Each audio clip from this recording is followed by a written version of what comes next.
आऊज़ु बिल्लाहि मिनश शैतानिर रजीम बिस्मिल्लाहिर रहमानिर रहीम। पनाह मांगते हैं अल्लाह की शैतान मरदूद से। शुरू करते हैं अल्लाह के नाम से जो बड़ा मेहरबान और नहायत रहम करने वाला है। अल्लाह की जानिब से आप सब पर सलामती हो और ढेर सारी सेहत हो। लो बच्चों, स्टार्ट करते हैं। आज का हमारा चैप्टर नंबर 1 का लेक्चर नंबर 8 है। एंड रिमेंबर दैट ये भी एक लॉन्ग क्वेश्चन है, very important long question, and that is advancement of biology in disease control, role of biology in disease control, कि किस तरह डिजीज के कंट्रोल में, अब जिस तरह कोविड-19 है तो इसके कंट्रोल में बायोलॉजी का क्या किरदार होगा, या पुरानी डिजीजेस में बायोलॉजी का क्या किरदार था। और यानी अब हम ये पढ़ने लगे हैं। बहुत ही इजी सा टॉपिक है और बहुत ही इम्पोर्टेंट है। हर पेपर में ये आपको लॉन्ग क्वेश्चन आया हुआ होगा। बायो के पेपर में एफएससी में 4 मार्क्स के लॉन्ग क्वेश्चंस आते हैं और वो अटेम्प्ट आपने ये सोच के करना होता है कि जैसे 8 मार्क्स का है, यानी लिखना ज्यादा पड़ता है और आप कोई एक लफ्ज भी मिस नहीं कर सकते। तो बच्चों, this question has been selected for many times in board exams. अहम तरीन लॉन्ग क्वेश्चन है जी। डिजीज का कंट्रोल में बायो का क्या किरदार है। मैंने अपने डॉक्टर दोस्त को फोन किया और मैंने उसको बोला कि यार मेरे ना नाक के ऊपर दाने बन रहे हैं और नाक के अंदर मुझे इन्फेक्शन सा हो रहा है। तो वो मेरा दोस्त स्टार्ट हो गया कि जनाब वो तुम ना नाक में पानी डालकर टिश्यू से साफ किया करो, तुम नाक में अपनी फिंगर्स मत डाला करो और वगैरह वगैरह। और मैंने उसको कहा, मैं क्या तू मुझे सिंपली बस दवाई बता। कहता है भाई मैंने दवाई तो बतानी है, लेकिन मैं तुम्हें बता रहा हूँ कि प्रिवेंटिव मेजर्स क्या है। मैं तुम्हें बता रहा हूँ कि ये आइंदा ना हो तुम्हें, तो मैं तुम्हें वजह बता रहा हूँ कि इसकी वजह क्या है, इसकी कॉज क्या है, और तुमने उन फ्रंट्स पर एहतियात करनी है। तो वो जनाब वो उसने मुझे बातें वगैरह सुनाई, कहने लगा आइंदा जो है ना नाक की सफाई किसी और तरीके से करनी है तो जो है वो अंदर टिश्यू से कर लिया करो, तो इस तरह तुम्हारे हाथों पर जर्म्स होते हैं और इस तरह जब जर्म्स अंदर जाते हैं तो वो जनाब वो कोई बाल टूट जाता है तो उसके जो है ना वो उस जख्म के अंदर जर्म्स चले जाते हैं, फिर अंदर लड़ाइयाँ होती हैं, फिर अंदर जनाब पस वगैरह पड़नी शुरू हो जाती है। मैं कहा भाई यार मुझे इन्फ्लुएंजा का अटैक बहुत ज्यादा होता है, इसलिए मेरा नाक जो है ना वो भरा रहता है, तो इसलिए वो फिर मुझे इचिंग होती है। तो कहने लगा तू वैक्सीनेशन करवा लिया कर, तू फ्लू की वैक्सीनेशन शॉट्स लगवा लिया कर। मैं उसको फिर बोला, मैं क्या तो फिर मुझे बकवास करी जा रहा है, मुझे जो है ना वो दवाइयां लिख कर दे। तो बेटा एंड पर उस बंदे ने मुझे ड्रग ट्रीटमेंट दी।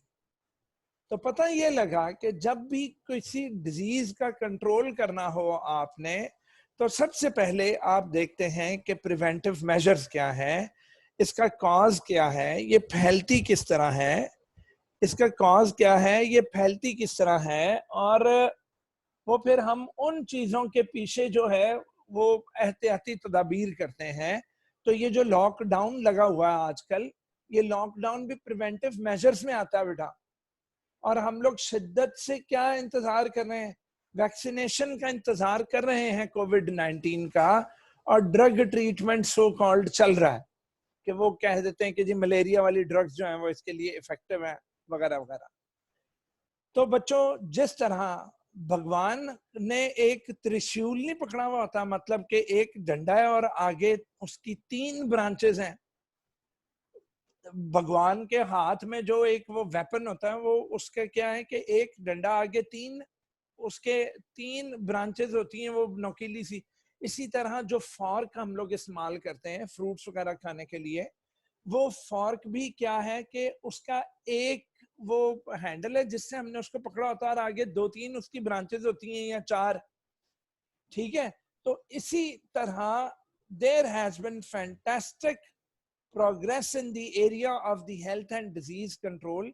अब बेटा एक ही बेस एक ही है और वो है डिजीज कंट्रोल, लेकिन जिस तरह आगे से 3 ब्रांचेस या 4 ब्रांचेस हो जाती हैं उसकी, तो उन ब्रांचेस को मैं pronged बोलूंगा। 3 pronged actions are usually taken against various diseases to control them. तो डिजीज को कंट्रोल करने के लिए 3 एक्शंस किए जाते हैं, ये तीनों मिलकर डिजीज कंट्रोल बन जाता है।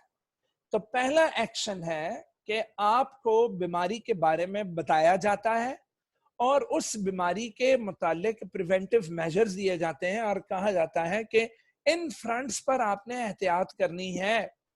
नंबर 2, आपको वैक्सीनेशन या इम्यूनाइजेशन लगाई जाती है, दैट इज वो इम्यूनिटी बढ़ाने के लिए वैक्सीनेशन दी जाती है। एंड नंबर 3, आपको ड्रग ट्रीटमेंट दी जाती है, या फिर जीन थेरेपी आजकल एक नया तरीका निकला हुआ जिससे हम जेनेटिक डिसऑर्डर्स को भी ठीक कर लेते हैं।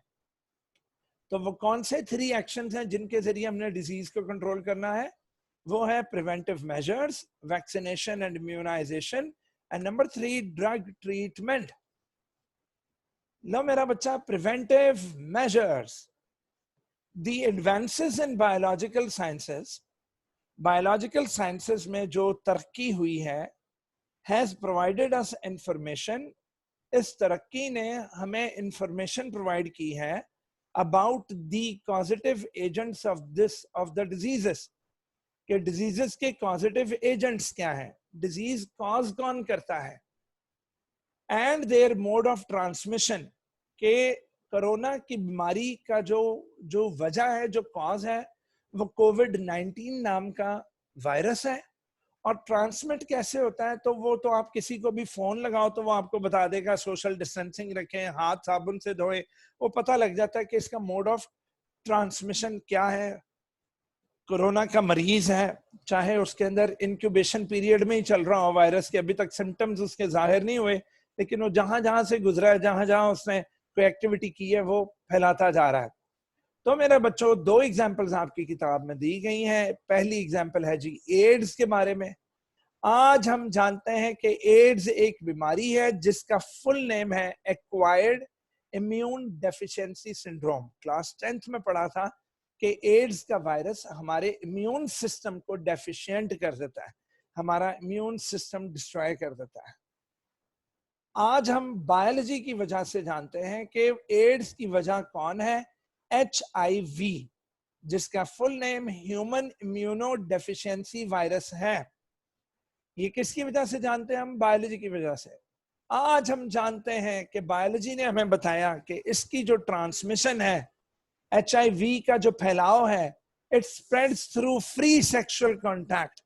तो जो लोग अपना एक सेक्सुअल पार्टनर नहीं रखते और उन्हें आदत होती है कि वो अपने सेक्सुअल पार्टनर्स बदलते रहते हैं, तो बेटा बड़े आराम से बॉडी फ्लूइड्स के जरिए, सीमेन के जरिए या फीमेल के बॉडी फ्लूइड्स के जरिए मेल में और मेल के बॉडी फ्लूइड्स के जरिए फीमेल में इसका वायरस ट्रांसमिट हो सकता है। नंबर 2, थ्रू ब्लड ट्रांसफ्यूजन भी ट्रांसमिट हो सकता है। अगर एड्स के पेशेंट का blood without screening, without check किए, अगर वो किसी सेहतमंद आदमी को लगा दिया जाए तो उसे भी एड्स हो सकता है।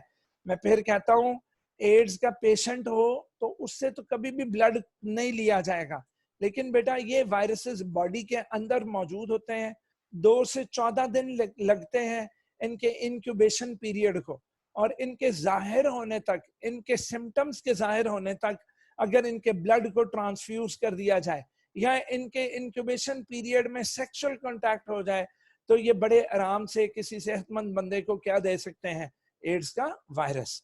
और तो और जो नशेई लोग होते हैं वो क्या करते हैं कि एक शख्स अपने आप को नशे का टीका लगाता है, साथ वाला कहता है ये सिरिंज मुझे भी देना, उसके साथ वाला कहता है ये सिरिंज मुझे भी देना। तो बेटा अगर कंटामिनेटेड सिरिंजेस इस्तेमाल हो जाए, अगर एड्स के पेशेंट की सिरिंज कोई नॉर्मल बंदा लगा ले तो उसको भी तुरंत क्या हो सकती है जनाब, एड्स हो सकती है।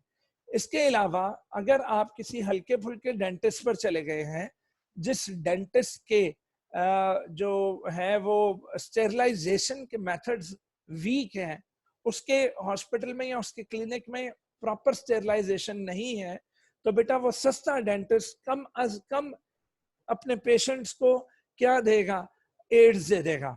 तो मेरे बच्चों सर्जिकल इंस्ट्रूमेंट्स भी प्रॉपरली स्टेरिलाइज्ड होने चाहिए। लिहाजा सर्जरी अगर आपने करानी हो थोड़े से महंगी जानब चले जाएं, कोई बात नहीं, लेकिन ये है कि अगर आप कॉम्प्रोमाइज करेंगे मेयार पर तो क्या होगा कि अनस्टेरिलाइज्ड सर्जिकल इंस्ट्रूमेंट्स भी वजह बन सकते हैं किसकी, एड्स के फैलाव की। तो आज अगर हम जानते हैं कि ट्रांसमिशन किन किन वजह से है, तो वो सिर्फ बायोलॉजी के जरिए है। सो देयरफॉर लिहाजा डॉक्टर इलाज करने से पहले आपको एडवाइस करते हैं कि take precautions on these fronts, कि इन महाज पर आपने प्रिकॉशंस लेनी है, आपने एहतियात करनी है, that we do not contract, contract का मतलब catch the disease, so which is at present incurable. तो बेटा एड्स जो है वो ला इलाज है, एड्स क्या है, ला इलाज है। तो पिछले दिनों खबरों में आ रहा था कि पाकिस्तान में बड़ी ठीक ठाक एड्स फैली हुई है, और वो यानी वो किसी वजह से उनका कोई रिकॉर्ड लीक हुआ था जिसकी वजह से पता लगा कि एड्स बहुत ज्यादा फैली हुई पाकिस्तान में, लेकिन इसको छुपा के रखा गया। लो मेरा बच्चा, कॉज सॉरी हेपेटाइटिस। अब अगली एग्जांपल हमारी किताब में हेपेटाइटिस के बारे में है।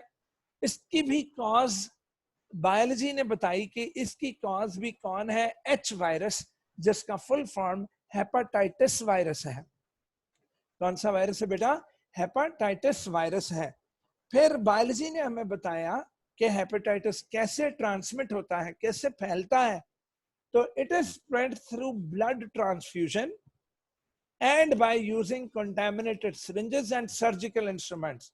तो मेरा बच्चा एड्स और हेपेटाइटिस की ट्रांसमिशन में सिर्फ सेक्सुअल कांटेक्ट का डिफरेंस है। एड्स में सेक्सुअल कांटेक्ट भी है, जबकि हेपेटाइटिस में सेक्सुअल कांटेक्ट को छोड़ दें तो बाकी की जो 3 चीजें बच गई थी वो हेपेटाइटिस में मौजूद है, blood transfusion, contaminated syringes and surgical instruments के जरिए हेपेटाइटिस फैलता है।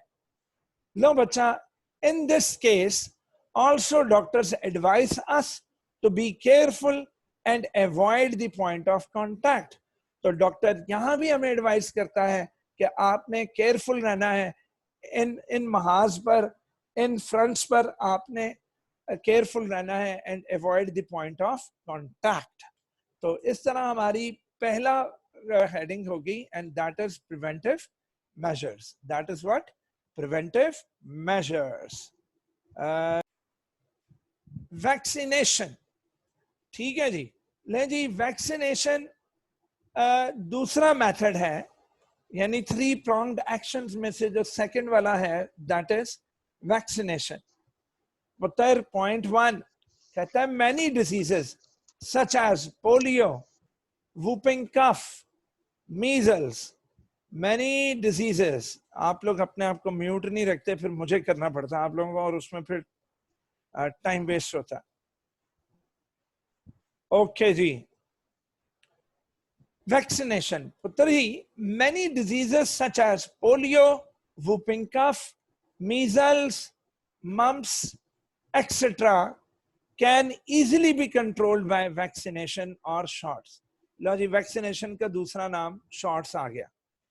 अब ना इसके कई नेम्स हैं। वैक्सीनेशन का दूसरा नाम इम्यूनाइजेशन ऊपर लिखा हुआ है, अब तीसरा नाम आ गया जी शॉट्स। तो जनाब many diseases such as polio, whooping cough, measles, mums.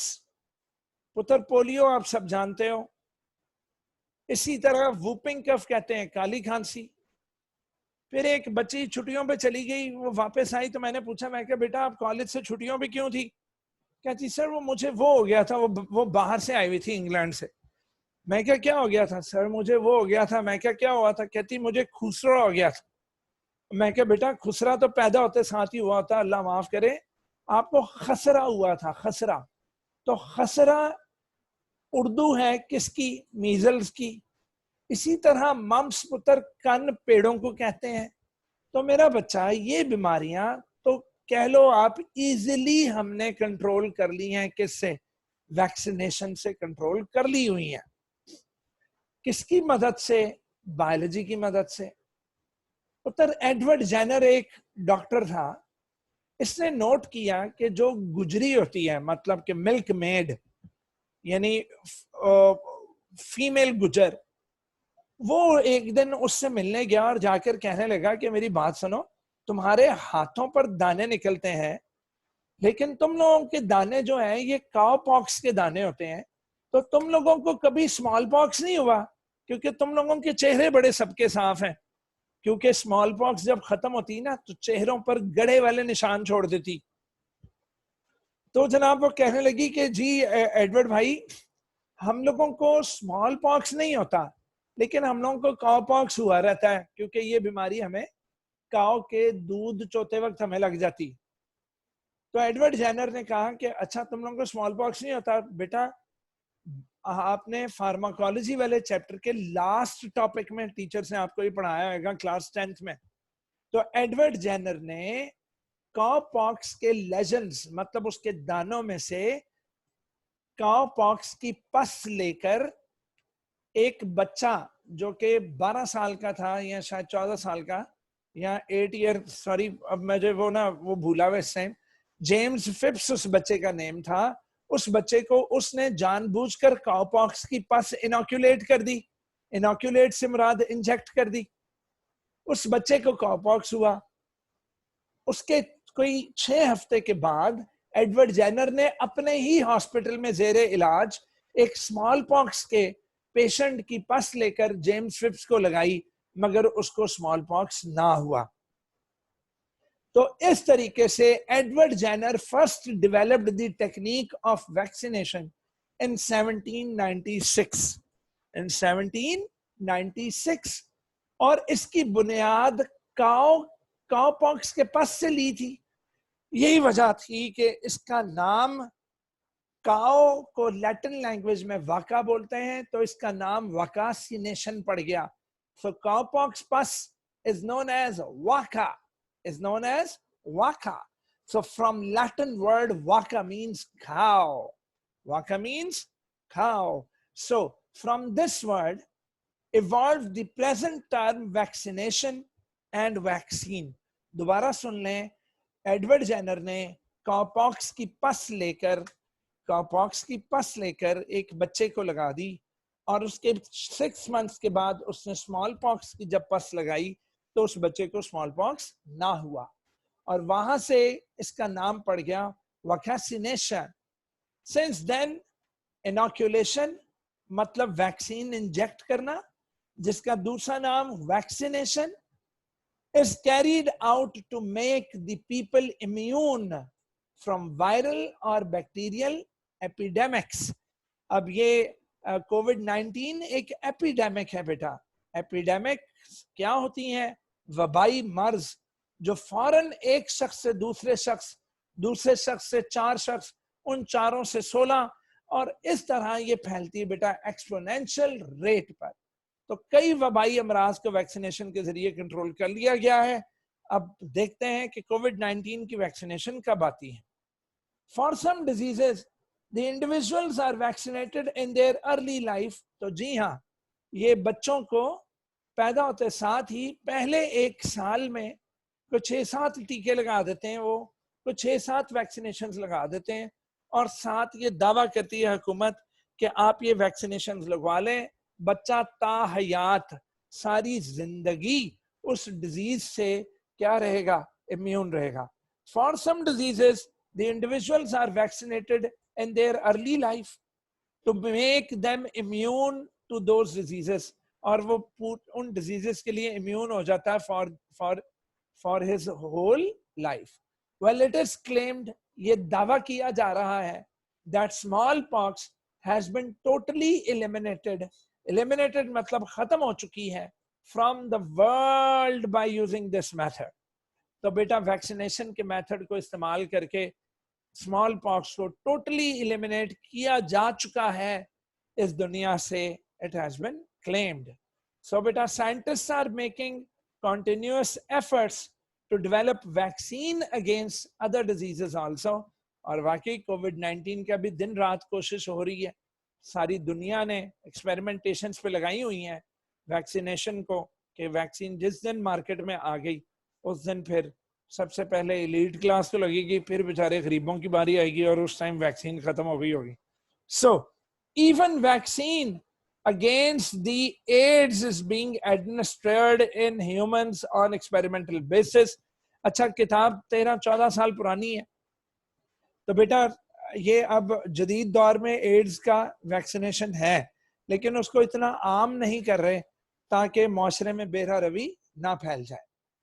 लो मेरा बच्चा, नेक्स्ट आया last action and that is drug treatment, radiotherapy, chemotherapy and gene therapy. आपने ये 4 चीजें अब इस हेडिंग में पढ़नी है. पहली चीज पढ़नी है ड्रग ट्रीटमेंट, दूसरी चीज पढ़नी है रेडियोथेरेपी, तीसरी चीज पढ़नी कीमोथेरेपी. बेटा फिर ना कहना खबर ना हुई.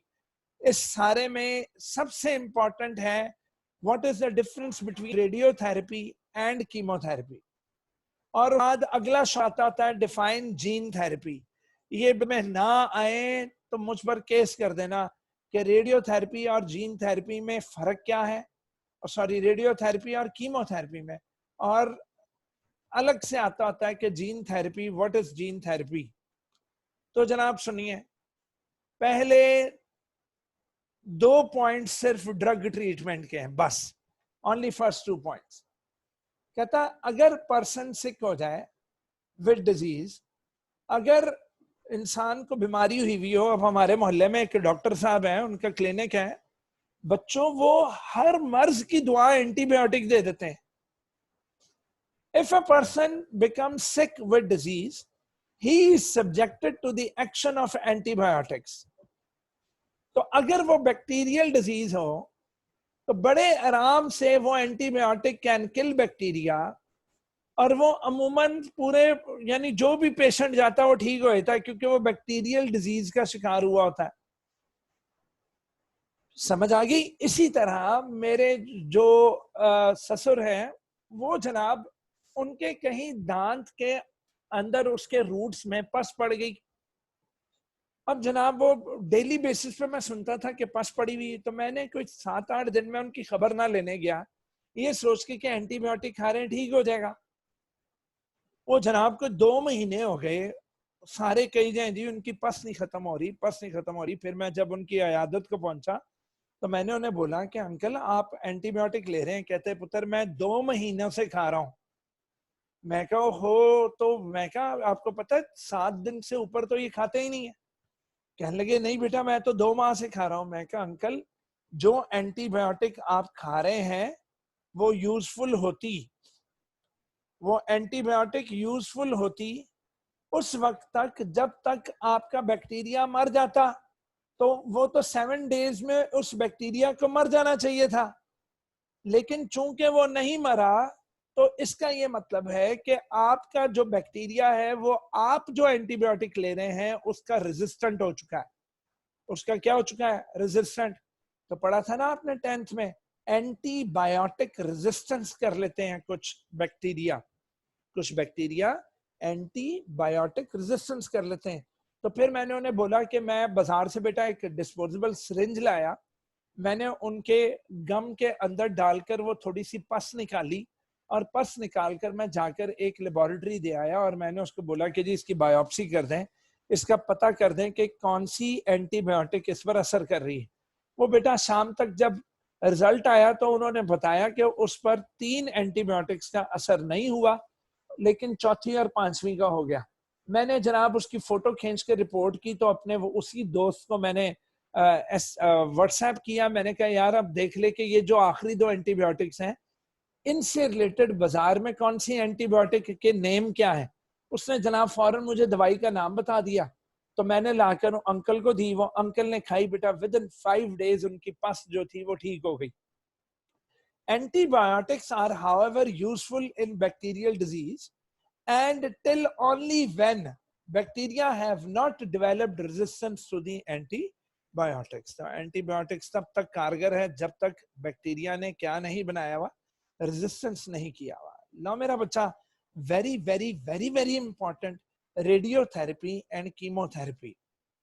बच्चों इन कैंसर ये दोनों इलाज कैंसर के हैं। तो सबसे पहले आप ये वाली लाइन लिखोगे शॉर्ट में कि in cancer radiotherapy and chemotherapy are also used.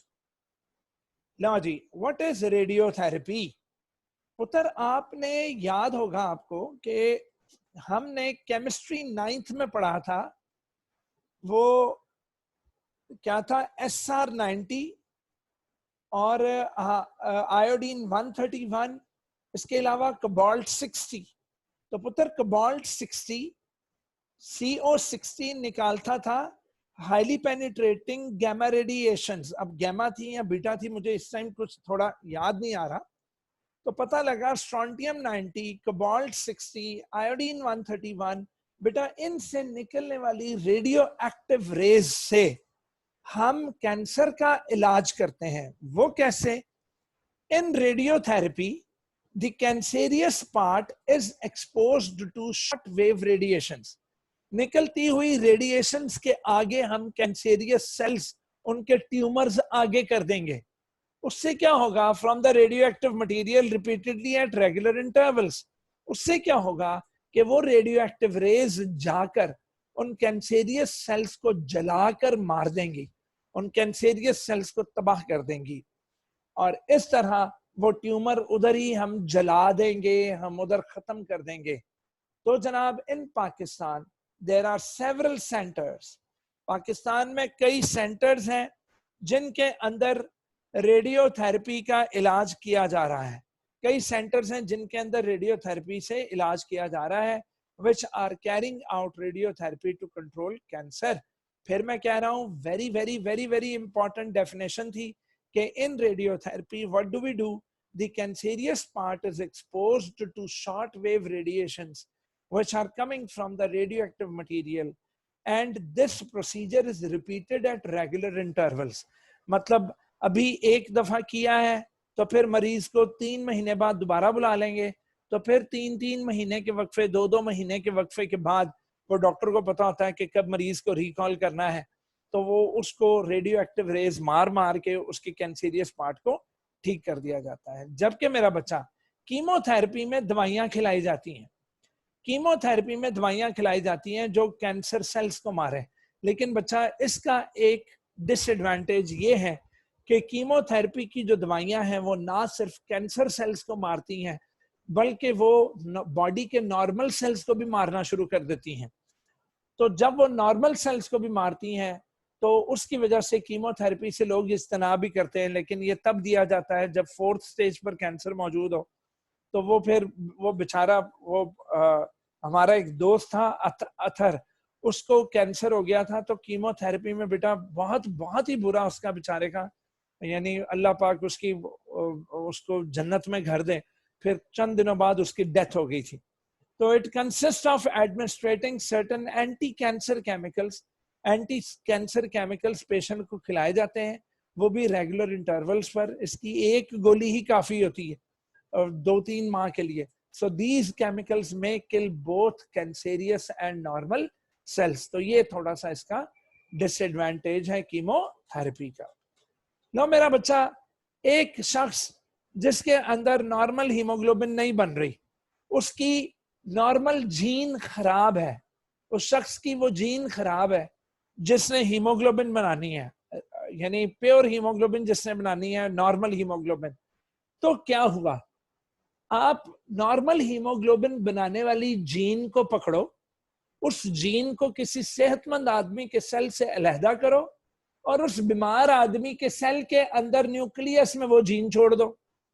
अब उस बीमार आदमी में 46 नंबर ऑफ क्रोमोसोम्स उसके अपने, अब 7 इंसर्टेड जीन भी मौजूद है जो जीन आपने अंदर भेजी है। तो जहां उसके 46 नंबर ऑफ क्रोमोसोम्स की जीन्स अपना अपना काम करेंगी और हीमोग्लोबिन वाली जीन उसकी काम कर ही नहीं थी रही, उसकी जो अपनी थी, लेकिन जो हीमोग्लोबिन जिन आपने जो इंसर्ट की होगी वो काम करके नॉर्मल हीमोग्लोबिन बनाने का बाइस बनेगी। तो it is recently a new technique has been found developed to repair defective genes। अब बच्चों, इसमें जीन को रिपेयर नहीं किया जा रहा। जी मेरा बच्चा बोलो। सर ये जीन थेरेपी एक दफा शुरू से दोबारा रिपीट कर दें। मैं बता देता हूँ मेरा बेटा, मैं ये कह रहा थैंक यू सर। हूँ कि ना मेरे दोस्त की शादी हुई, तो जब उसकी शादी हुई तो उसको पता लगा कि उसकी बीवी को ना कपड़े इस्त्री करने आते हैं, ना घर का खाना पकाना आता है, उसको कख नहीं आता। तो बड़ा आया मेरे पास, कहता है यार मेरे तो नसीब सड़ गए। मैं क्या हुआ? कहता है यार मेरी ऐसी लड़की से शादी होगी, उसको कुछ नहीं आता यार घर का। मैं कहा तो बड़ा इजी काम है। कहने लगा क्या, मैं उसको कैसे सही करूं अपनी बीवी को? मैं कहा उसको सही ना कर, मैं कहा बीवी को सही ना कर, उसको काम वाली रख दे। तो वो जनाब जब उसने काम वाली रख दी, तो वो काम वाली ने ऐसा काम किया घर का कि वो बीवी का डिफेक्ट खत्म हो गया। तो पता ये लगा,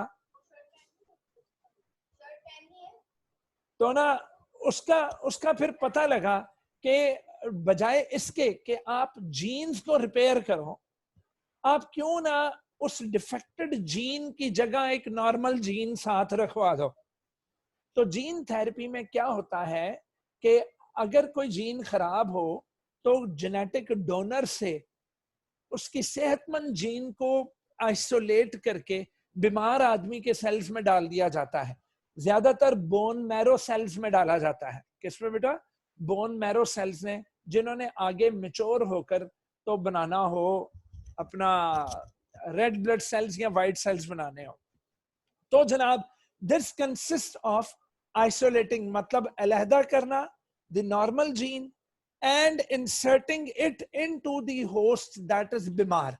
तो बीमार के सेल्स में इंसर्ट कर देना। How?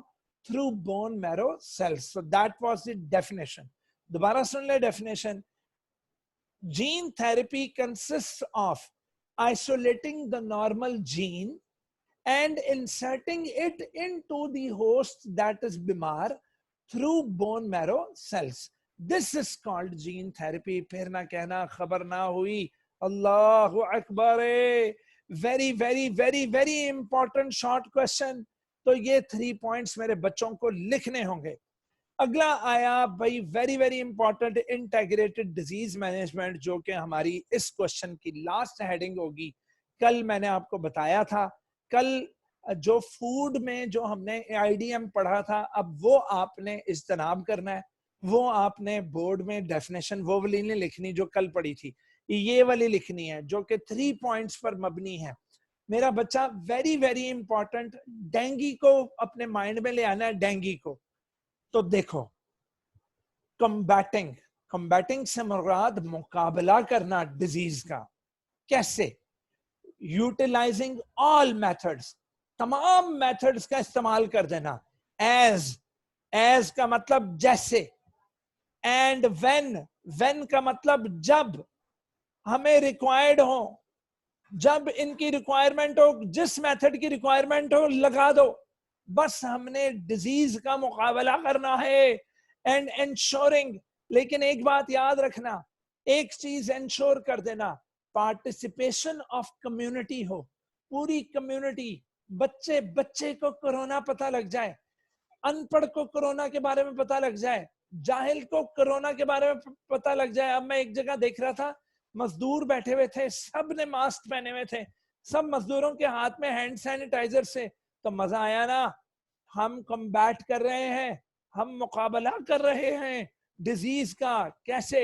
By utilising all methods, जैसे जब रिक्वायर्ड हो, और हमने इंश्योर किया हुआ है कि पूरी कम्युनिटी पार्टिसिपेट कर रही है। This is known as integrated disease management.